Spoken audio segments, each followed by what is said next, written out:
ছাত্র দলের কোনো নেতাকর্মী জুলাইকে কখনো বিক্রি করে নাই। বাংলাদেশ জাতীয়তাবাদী দল সবার আগে জুলাই সনদকে স্বাক্ষর করেছে। এই আন্দোলনের ছাত্র দলের শহীদ সংখ্যা বেশি। আমরা যদিও পুরো বাংলাদেশে যতটুকু শহীদ হয়েছে জুলাই ছাত্র জনতার গণঅভ্যুত্থানে, আমরা সকল শহীদদের স্মরণে আজকে বাংলাদেশ জাতীয়তাবাদী ছাত্র দলের উদ্যোগে আলোয় আলোয় স্মৃতির সমুজ্জ্বল কর্মসূচি গ্রহণ করেছি। এখানে আমরা প্রথমে 1 মিনিট নিরাপত্তার সাথে দোয়া পাঠ করেছি সকল শহীদদের জন্য, আল্লাহ যেন আমাদেরকে জান্নাতুল ফেরদাউস নসিব করে, এবং তার সাথে সাথে আমরা মোমবাতি জ্বালিয়ে শ্রদ্ধা নিবেদন করেছি। আপনারা জানেন দীর্ঘ 17 বছর প্রেসিডেন্ট বিরোধী আন্দোলন সংগ্রামে বাংলাদেশ জাতীয়তাবাদী দলের অনেক নেতাকর্মী শহীদ হয়েছে, এবং তার সাথে সাথে বিভিন্ন তখনকার সময়ের বিরোধী দলের অনেক নেতাকর্মীও শহীদ হয়েছে। তো আপনারা জানেন যে এই সংখ্যাটা বাংলাদেশ জাতীয়তাবাদী দলের বেশি। নির্যাতন, অপহরণ থেকে শুরু করে এমন কোনো নির্যাতন নিপীড়ন ছিল না যেটা ফ্যাসিস্ট সরকার করেন। তারই পরিপ্রেক্ষিতে 17 বছর ধরে বাংলাদেশ জাতীয়তাবাদী ছাত্রদল রাজপথে মৃত্যু পতাকায় দাঁড়িয়ে বুলেটকে উপেক্ষা করে রাজনীতি করেছে। তারই ফলশ্রুতিতে বৈষম্য বিরোধী আন্দোলন থেকে পরবর্তীতে ছাত্র জনতার গণঅভ্যুত্থানে বাংলাদেশ জাতীয়তাবাদী ছাত্রদল সামনের সারি থেকে ভূমিকা রেখেছে। এবং আপনারা দেখেছেন বাংলাদেশ জাতীয়তাবাদী ছাত্রদলের কোনো নেতাকর্মী 5 আগস্টের পর থেকে শুরু করে এখন পর্যন্ত কোনোভাবেই জুলাইকে কখনো বিক্রি করে নাই। যারা জুলাইকে ধারণ করেছে, জুলাই ধারণ করার ব্যাপার, জুলাই পালন করার ব্যাপার, জুলাই লালন করার ব্যাপার, কিন্তু জুলাই বিক্রি করার ব্যাপার না। আমরা দেখেছি বাংলাদেশ জাতীয়তাবাদী ছাত্রদল গত বছরও আমরা সবার আগে আমরা শহীদদের প্রতি শ্রদ্ধা নিবেদন করেছি এই শহীদ মিনারে এসে।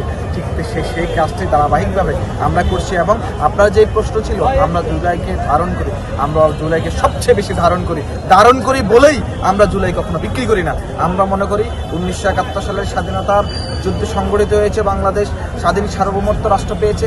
আমরা মনে করি 90-এর স্বৈরাচার বিরোধী আন্দোলনে বাংলাদেশের আবার গণতন্ত্র পুনরুদ্ধার হয়েছে। পরবর্তীতে দীর্ঘ 17 বছরের ফ্যাসিস্ট সরকারের পতনের মাধ্যমে বাংলাদেশে আবারও চলাফেরার স্বাধীনতা, রাজনৈতিক স্বাধীনতা থেকে শুরু করে সকল মৌলিক বিষয়গুলো আবারও নতুন করে মানুষের মাঝে জন্ম নিয়েছে, যে মানুষ সেটা পালন করছে। সুতরাং এই ধরনের আন্দোলনগুলো সবসময় বাংলাদেশ জাতীয়তাবাদী দল এবং তার সকল অঙ্গ সংগঠন ধারণ করে, লালন করে, এবং আজকের মতো সবার আগে সর্বশেষ একটা সংগঠন হিসেবে সবার আগে এসে আমরা এগিয়ে যাই। যে এই সংগঠনটা বর্তমান বাংলাদেশে এতটাই বিশ্ববিদ্যালয় ক্যাম্পাসগুলোতে রাজনৈতিক চর্চাকে এতটাই স্বাগত জানাচ্ছে, অনুপ্রেরণা দিচ্ছে, সেটা আপনারা অবগত আছেন। আমরা জুলাইকে লালন করি, ধারণ করি, পালন করি, এবং সবার আগেই আমরা জুলাইকে পালন করেছি, এবং এটা অব্যাহত থাকবে ইনশাআল্লাহ। বাংলাদেশ জাতীয়তাবাদী দল সবার আগে ওই সংসদ ভবনের দক্ষিণ প্লাজায় গিয়ে জুলাই সনদকে স্বাক্ষর করেছে, এবং সেই স্বাক্ষরের জায়গাগুলোতে আপনার নোট অফ ডিসেন্ট দেওয়া ছিল।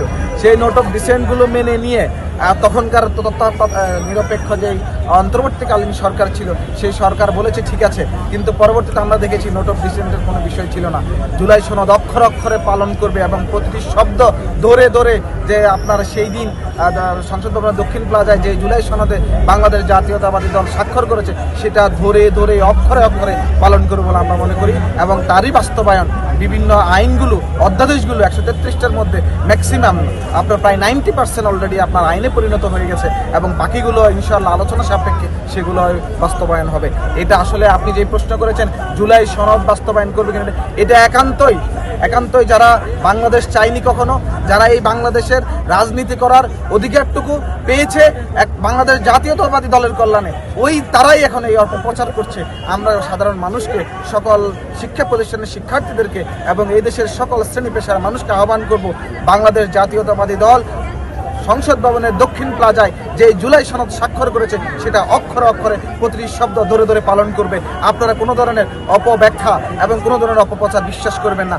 ইনশাআল্লাহ জুলাইকে বাংলাদেশ জাতীয়তাবাদী দল সহ সকল অঙ্গ সংগঠন আমরা ধারণ করি।